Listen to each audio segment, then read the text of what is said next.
सिर्फ सच्ची health treatment घर बैठे सबसे पहले पाने के लिए हमारे इस चैनल को सब्सक्राइब करें और बेल स्विच भी ज़रूर दबाएं। Thank you. नमस्कार दोस्तों, कैसे हैं आप? मैं रोहित एक बार फिर से स्वागत करता हूं आप सभी लोगों का मेरे इस health channel God gift treatment की तरफ से। दोस्तों, मैं मेरे गुरु जी के आदेश और परामर्श के अनुसार तकरीबन 2 साल से आप लोगों के साथ प्रैक्टिकल ट्रीटमेंट शेयर कर रहा हूँ। परंतु इस स्थिति में, वर्तमान मौजूदा हालात में जो सिचुएशन मैंने कोरोना वायरस के अगेंस्ट देखी, जो इस समय मैंने विश्लेषण किया, अध्ययन किया, सोचा कि वो सारी इन्फॉर्मेशन आप लोगों के साथ शेयर करनी बनती है। तो आज वही इन्फॉर्मेशन आप लोगों के साथ में शेयर करने आया हूँ और मुझे पूरी उम्मीद है ये जानकारी आप लोगों को अच्छी लगेगी और ये भी मैं आशा करता हूँ कि कुछ ना कुछ जानकारी जो आपको दूंगा उसके ऊपर आप लोग अमल करेंगे। तो आइए दोस्तों, स्टार्ट करते हैं। दोस्तों, कोरोना वायरस के लिए अधिकतर देश चीन को उत्तरदायी ठहरा रहे हैं, परंतु बड़े विद्वानों और धर्म अनुयायियों और कई ज्योतिषी ऐसा नहीं मानते। उनका ये कहना है कि कोरोना वायरस प्रकृति का इंसान को दिया गया एक श्राप है, और वो इसलिए कि इंसान ने अपनी महत्वाकांक्षाओं की पूर्ति के लिए कई अप्राकृतिक कार्य किए, जैसे मकानों के निर्माण के लिए अधिकतर पेड़ों की कटाई की, जिसकी वजह से वर्षा का संकट उत्पन्न हुआ।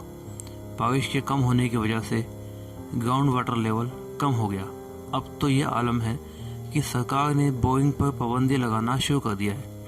आरामदायक विद्युत उपकरण जैसे फ्रिज और एसी की गिनती दिन दूनी रात चौगुनी होती जा रही है, जिसकी वजह से ग्लोबल वार्मिंग की समस्या उत्पन्न हो गई है। गर्मी ज़्यादा बढ़ने से ग्लेशियर पिघलकर समुद्र का जल स्तर बढ़ा रहे हैं, जिससे ढेरों वनस्पतियां बह जाती हैं। फ्रिज और एसी से निकलने वाली गर्मी और खतरनाक गैसों की वजह से ओजोन की परत में एक बहुत बड़ा छेद हो चुका है, जिसकी वजह से सूर्य की पराबैंगनी किरणें यानी कि अल्ट्रा वायलेट वेव्स धरती के सभी पशु पक्षियों और इंसानों को अलग अलग तरह की बीमारियां उपहार स्वरूप दे रही हैं। ये बात सभी जानते हैं कि पेड़ ऑक्सीजन छोड़ते हैं और कार्बन डाइऑक्साइड ग्रहण करते हैं। तो पेड़ों के ज़्यादा मात्रा में काटे जाने की वजह से कार्बन डाइऑक्साइड वातावरण में बहुत ज़्यादा हो गई है।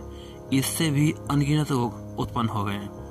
परंतु इस कोरोना वायरस के फैलने की वजह से पूरी दुनिया में लॉकडाउन हो चुका है। सभी गाड़ियाँ, फैक्ट्रियाँ, वर्कशॉप सब बंद हो चुके हैं, जिसके परिणाम स्वरूप पानी के स्रोत, सभी नदियाँ, उनका पानी स्वच्छ हो गया है, क्योंकि फैक्ट्रियों का जो वाटर वेस्ट है वो नदियों में नहीं गिरा।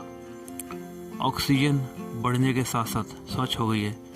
सरकारी आंकड़ों के अनुसार ओजोन की परत फिर से अपने आप को रिपेयर भी कर रही है, और ये भी सरकारी आंकड़ों के हिसाब से है कि गंगा का जल अब पीने लायक हो चुका है, और बहुत सारे पशु पक्षी जो कि विलुप्त होने के कगार पर खड़े थे, उनकी संख्या भी फिर से बढ़ने लगी है।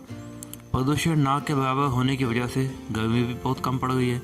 दोस्तों, एक तरफ कोरोना वायरस की वजह से लॉकडाउन होने के चलते प्रकृति स्वयं को पहले की तरह बना रही है, तो दूसरी तरफ विश्व में लोग इस वायरस से अपनी जान बचाने में लगे हैं, और मुझे पूरा यकीन है कि कुछ ही समय में इसकी कोई दवा इजाद भी हो जाएगी और ये वायरस दुनिया के नक्शे से हट जाएगा। लॉकडाउन खुलेगा, सारे काम पहले की बातें होने लगेंगे और फिर से हम इस प्रकृति को दूषित कर देंगे। तो दोस्तों, क्या हमारा ये कर्तव्य नहीं है कि हम प्रकृति को स्वच्छ रखें? फ्रिज, एसी और गाड़ियों का कम से कम इस्तेमाल करें, पॉलीथीन का भी जितना हो सके कम से कम यूज़ करें, और सरकार को भी ऐसे कानून बनाने चाहिए कि जिससे फैक्ट्रियों का वाटर वेस्ट सीधा नदियों में ना गिरे। जैसा कि फॉरेन कंट्रीज़ में होता है, वहाँ ये रूल बने हुए हैं कि फैक्ट्रियाँ वाटर वेस्ट सीधा नदी में नहीं गिराती, पहले उनको फिल्टर करती हैं, सारा वेस्ट कहीं और फेंकती हैं, पानी फिर नदी में जाता है। अगर हम इन सभी बातों का पालन करें तो मुझे पूरा यकीन है कि हम अपनी आने वाली पीढ़ी को एक प्रदूषण मुक्त वातावरण दे पाएंगे। तो दोस्तों आज के लिए इतना ही, धन्यवाद।